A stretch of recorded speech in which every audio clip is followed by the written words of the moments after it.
लगभग 3700 करोड़ रुपए की लागत से बनने वाले इस ब्रिज को हमने तोड़ दिया है। ब्रिज को तोड़ने के बाद इन्होंने तस्वीर डाल दी साहब कि लीजिए पुल तोड़ दिया।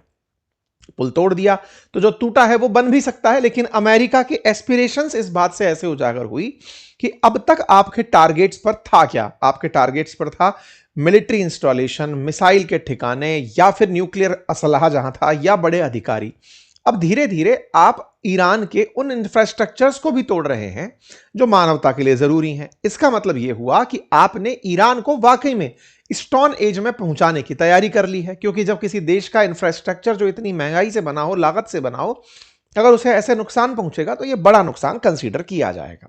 अमेरिका ने अपनी तरफ से, चूंकि वो पहले ही कह चुका था कि हम ऐसा कुछ करेंगे, कर दिया। इस पर ईरान के विदेश मंत्री का बयान आया। ईरान के विदेश मंत्री ने कहा कि सिविलियन इंफ्रास्ट्रक्चर तोड़ना ये आतंकी घटनाओं में शामिल होने वाली बातें हैं। अक्सर आतंकी इस तरह की घटनाएं करते हैं, पुल तोड़ना, ट्रेन हाईजैक करना, आम लोगों को निशाना बनाना, पब्लिक का नुकसान पहुंचाना।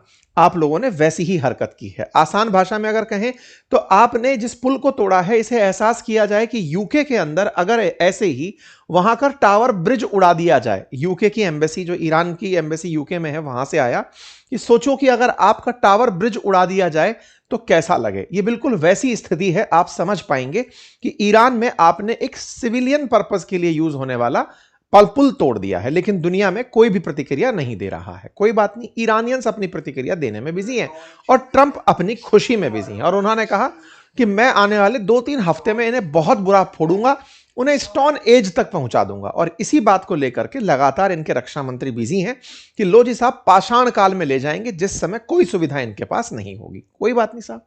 इस पर ईरान की तरफ से प्रतिक्रिया आई पाषाण काल के लिए कि सर, अगर आप वाकई में पाषाण काल में ले जाना चाहते हैं तो बता दें कि ईरान की सभ्यता 7000 साल पुरानी है, और ऐसे में हम लोग पुरानी सभ्यताओं में भी बहुत प्रॉस्पेरस रहे हैं, तो पहले तो आप हमें प्रॉस्पेरिटी की तरफ ले जाएंगे। दूसरा, याद दिला दें कि पहले 7000 साल पहले किसी भी स्टोन एज में कोई पेट्रोल डीजल जैसी व्यवस्था या स्ट्रेट ऑफ हॉर्मुज से निकलने वाले माल की व्यवस्था नहीं हुआ करती थी। तो दुनिया को भी बता दीजिएगा कि फिर से वही स्थितियां हम औरों के लिए पैदा कर देंगे। दुनिया में ना कोई पेट्रोल होगा, ना डीजल, और ना एलपीजी, क्योंकि हम इस रास्ते से कुछ नहीं निकलने देंगे। खैर, अमेरिका ने ना केवल पुल को नुकसान पहुंचाया, बल्कि पास्चर इंस्टीट्यूट है ईरान के अंदर, उसको भी तोड़ा। एक मेडिकल फैसिलिटी तोड़ी। अस्पताल तोड़ने पर पहले भी, गाजा में भी जब अस्पताल तोड़े थे, तब यूएन और यूएन की बॉडीज ने प्रतिक्रिया दी थी। अमेरिका और इजराइल के इस धमाके के अंदर भी एक अस्पताल को निशाना बनाया गया। इस पर डब्ल्यूएचओ के जो डायरेक्टर जनरल हैं, टेड्रोस एडहेनॉम, उन्होंने प्रतिक्रिया दी और कहा कि अस्पतालों को निशाना बनाया जा रहा है। कुल मिलाकर अमेरिका अब सिविलियन इंफ्रास्ट्रक्चर्स को फ्रस्ट्रेशन में, क्योंकि अल्टीमेटली वो ईरान को अभी तक स्ट्रेट ऑफ हॉर्मुज खोलने तक के लिए मना नहीं पाया है, तो वो अपने हद तक जाने का प्रयास कर रहा है।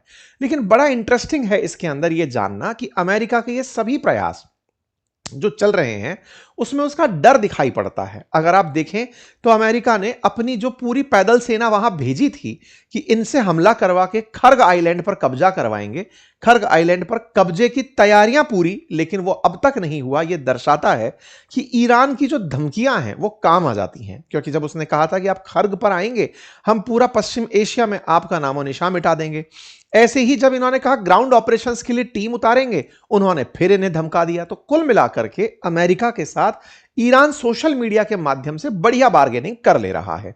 इस बढ़िया बार्गेनिंग का प्रभाव अब अंतर्राष्ट्रीय नेताओं पर भी पड़ रहा है।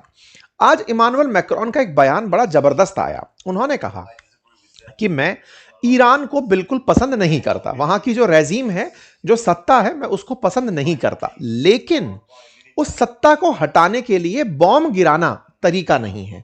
यह दर्शाता है कि यूरोप ने कितना अच्छा स्टैंड लिया है इस युद्ध में, कि ईरान में जो सरकारें थी, हम उसके समर्थक नहीं हैं, लेकिन उसको हटाने के लिए आप बॉम्ब गिराएंगे, किसी देश की संप्रभुता का उल्लंघन करेंगे, हम इसके भी समर्थक नहीं हैं।